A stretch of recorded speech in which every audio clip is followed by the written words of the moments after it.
আল্লাহর নবী প্রথম ওভারকাম করছেন গ্রাভিটেশন পাওয়ার, মাধ্যাকর্ষণ শক্তি। কি শক্তি বলেন তো? মাধ্যাকর্ষণ শক্তি। বলছে আপনি যে পৃথিবীতে স্থির আছেন না, এই মাধ্যাকর্ষণ শক্তির কারণে আছেন। এটা যতই উপরে ওঠেন আপনাকে টেনে নিচে নামাবে। এটা একটা বিশাল শক্তি। এই মাধ্যাকর্ষণ শক্তি ওভারকাম করলেন। তারপরে তিনি গেলেন সূর্যে, বিশাল ফাঁকা পরে সূর্যে চলে গেলেন। সূর্যকে ওভারকাম করার পরে, সূর্য কিন্তু একটা নক্ষত্র। সূর্য কি একটা নক্ষত্র। একটা নক্ষত্রের ব্যাস আমি দেখেছি 1,00,000 বর্গ কিলোমিটার। কত? 1,00,000 বর্গ কিলোমিটার একটা নক্ষত্রের ব্যাস।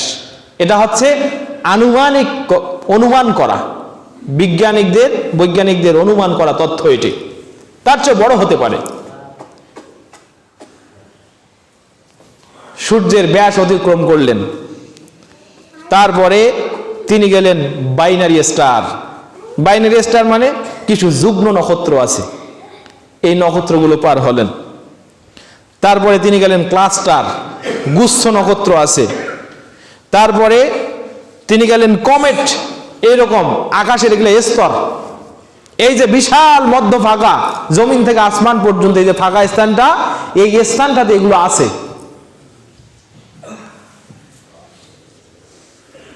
এরকম স্তরগুলো পেরিয়ে গ্যালাক্সি,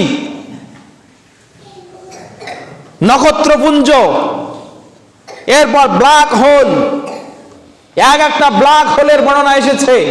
আল্লাহ ব্ল্যাক হোলের কসম করেছেন সূরা কোরআনের ভিতরে, সূরা বুরুজে 85 নম্বর সূরা, সূরা বুরুজ, ওয়াস-সামাঈ যাতিল বুরুজ। কসম কক্ষপথ বিশিষ্ট আকাশের। আল্লাহ তাআলা এখানে এই যে গ্রহকে গিলে ফেলে, একটা সূর্য কেন, সূর্যের চেয়েও সবচেয়ে বড় আর একটা গ্রহ আছে। এইরকম হাজার হাজার গ্রহ নক্ষত্রগুলোকে একটা ব্ল্যাক হোল একেবারে গিলে ফেলতে পারে। এরকম কতগুলো ব্ল্যাক হোল পৃথিবীতে এই আসমানের নিচে আছে। কৃষ্ণ গহ্বর, যেটার কাছে গেলে সূর্যের আলো ম্লান হয়ে যাবে। কি মনে করছেন ব্ল্যাক হোল সূর্যের নিচে না সূর্যের উপরে? যদি ব্ল্যাক হোল নিচে থাকতো তাহলে সূর্যের আলো জমিনে আসতো না। এছাড়াও বিজ্ঞান বলছে পৃথিবী সৃষ্টি হয়েছে আজ থেকে 1500 কোটি বছর আগে। কত বছর আগে? 1500 কোটি বছর আগে।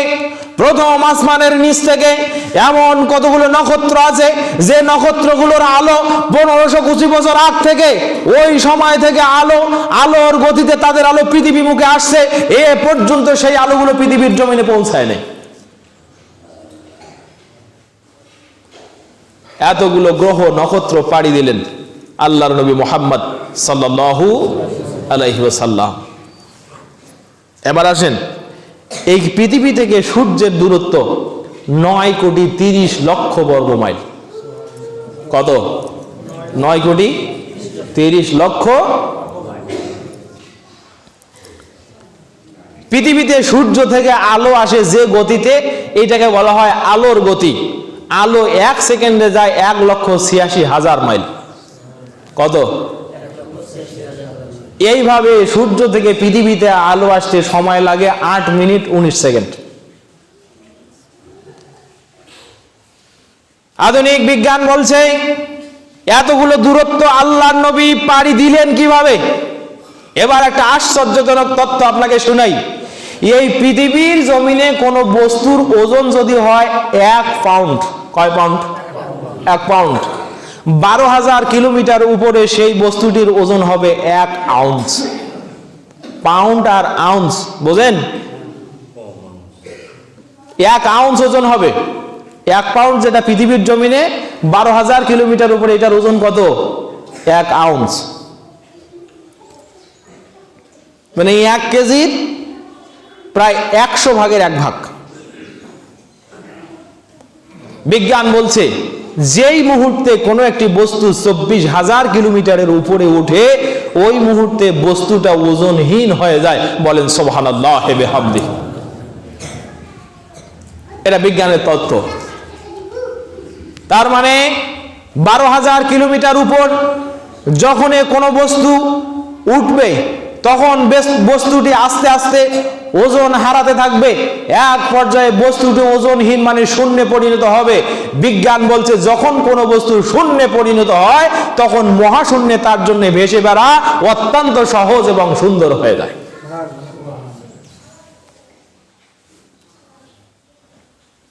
সুবহানাল্লাহি বিহামদি। এটা তো পৃথিবীর মানুষের নির্ণয় করা তথ্য। আর আল্লাহ হলেন সুবহান। আল্লাহ কি? আল্লাহ সুবহান। তিনি যেমন ইচ্ছা করেন তেমন হয়। আধুনিক কিছু মানুষ এখন বিজ্ঞান বলছে আবার যে যেই মুহূর্তে মানুষ গ্র্যাভিটেশন পাওয়ার পার হয় উপরে মহাশূন্যে কোনো অক্সিজেন নাই। তো অক্সিজেন নাই যেহেতু মুহাম্মদ সাল্লাল্লাহু আলাইহি ওয়াসাল্লাম এই বিশাল জায়গা অক্সিজেন ছাড়া গেল কেমনে আর আইলো কেমনে? আসমানের ব্যাপারটা বাদ দিলাম, আমি আপনাকে দুটা তথ্য শোনাবো। এক, দেখেন অক্সিজেন ছাড়া একটু আগে তো শুনালাম হযরতে কি ইউনূস আলাইহিস সালাম মাছের পেটে বেঁচে ছিলেন মিনিমাম 40 দিন, ম্যাক্সিমাম 1 বছর, দুটার যে কোনো একটা হবে, তাই না? কম ধরলেও 40 দিন, এটা সহিহ রিওয়ায়াত। আবার যদি মনে করেন যে না আল্লাহর কারিশমা আমরা ভালোভাবে বুঝবো তাহলে 1 বছর। তো যে আল্লাহ 1 ঘন্টা অক্সিজেন ছাড়া রাখতে পারেন, 40 দিন অক্সিজেন ছাড়া ইউনূসকে রাখতে পারেন, 1 বছর রাখতে পারবেন না? পারবেন। এবার আসেন 1891 সালে প্রশান্ত মহাসাগরে স্টার অফ দ্য ইস্ট নামক একটি জাহাজ ডুবে যায়। কত সালে? 1891 সালে এই স্টার অফ দ্য ইস্ট নামক একটি জাহাজ প্রশান্ত মহাসাগরে ডুবে যায়। ডুবে যাওয়ার পরে একজন নাবিক হারিয়ে যায়। একজন নাবিক হারিয়েছিলেন, চতুর্দিকে সবাই খুঁজলো, নাবিক খুঁজে পাওয়া যায় না। প্রায় 60 ঘন্টা পরে একটা তিমির মাছের পেট থেকে তাকে উদ্ধার করা হয়েছে। সুবহানাল্লাহ বলেন। এ তো মনে করছেন যে ওই ইউনূসের তিমি আবার আসলো নাকি? প্রায় 60 ঘন্টা পরে একটা তিমি মাছের পেট থেকে ওই নাবিককে উদ্ধার করা হয়েছে, জ্যান্ত, মৃত নয়। আছেন দুনিয়াতে, আছেন তো? আচ্ছা শোনেন, পানির নিচে আপনি কয় ঘন্টা থাকতে পারবেন? কিছু কিছু মানুষ আবার নলা নাকি দিয়ে 1 ঘন্টা করে পানির নিচে ডুবে থাকে, জাদু দেখায়। ওর কারিশমা আমরা ধরতে পারি না, কিন্তু আদৌ আমরা কি 2 মিনিট পানির নিচে নিঃশ্বাস বন্ধ করে থাকতে পারবো? অক্সিজেন ছাড়া থাকতে পারবো? মরে যাবে না? বিজ্ঞান বলছে যে অক্সিজেন ছাড়া মানুষ বাঁচতে পারে না, কিন্তু এই রিপোর্ট বলছে 1891 সালে স্টার অফ দ্য ইস্ট নামক এই জাহাজটি থেকে যে নাবিক হারিয়ে যায় 60 ঘন্টা পরে ওই নাবিককে একটা তিমি মাছের পেট থেকে উদ্ধার করা হয়, একেবারে জ্যান্ত অক্ষত অবস্থায়। সুবহানাল্লাহি বিহামদি। বাঁচানোর মালিক কে? আল্লাহ। শুধু তাই নয়, এবার আসেন এছাড়াও আমি সাল তারিখ সব বলছি। 1977 সাল 18 ফেব্রুয়ারি। কত সাল? 1977 সালে 18 ফেব্রুয়ারি দৈনিক ইত্তেফাকে একটা রিপোর্ট হয়েছিল, যে রিপোর্টে আছে একটি ছেলে 8 ঘন্টা পানিতে ডুবেছিল কিন্তু মরে নাই। কয় ঘন্টা? একটি ছেলে পৃথিবীর এই পানি, যে পানিতে আপনি আমি ডুবলেই মারা যাব হয়তো, ইল্লা বিফাদলিল্লাহ, আল্লাহর অনুগ্রহ যদি হয় তাহলে বেঁচে যাইতে পারি, ওই অনুগ্রহ আল্লাহ করেছিলেন এই ছেলেটিকে। 8 ঘন্টা পানিতে ডুবেছিল, মরে কে বাঁচিয়েছেন? পৃথিবীর জমিনে আপনার চোখের সামনে একটি ছেলে 8 ঘন্টা পানিতে বেঁচে থাকলো। পৃথিবীর জমিনে আপনার চোখের সামনের এই তথ্য বলছে একটা নাবিক মাছের পেটে 60 ঘন্টা পর্যন্ত জীবিত থাকলো। যে আল্লাহ তার নবীকে ঘোষণা দিয়েছেন হাবিব, হাবিব তার হাবিবকে আসমানে নিয়ে যাবেন, এখানে আপনি আমি অক্সিজেনের ভাড়া তুলে কিভাবে অবিশ্বাস করতে পারি? আপনার চোখের সামনে এত কিছু হয়ে গেল, তা আপনি বিশ্বাস করেন, অথচ বিশ্ব নবী যিনি রাহমাতাল লিল আলামিন, তাকে আল্লাহ বিশেষ প্রোটোকলের মাধ্যমে নিয়ে যাবেন তার কাছে দিদারে, আপনার বিশ্বাস হয় না। বিশ্বাস কেমনে করতে হয়? হাদিসের ভিতরে আসছে আল্লাহর নবী মুহাম্মদ সাল্লাল্লাহু আলাইহি ওয়াসাল্লাম এক ইহুদির কাছ থেকে একটা ঘোড়া কিনছিলেন অথবা একটা বর্ম কিনছিলেন।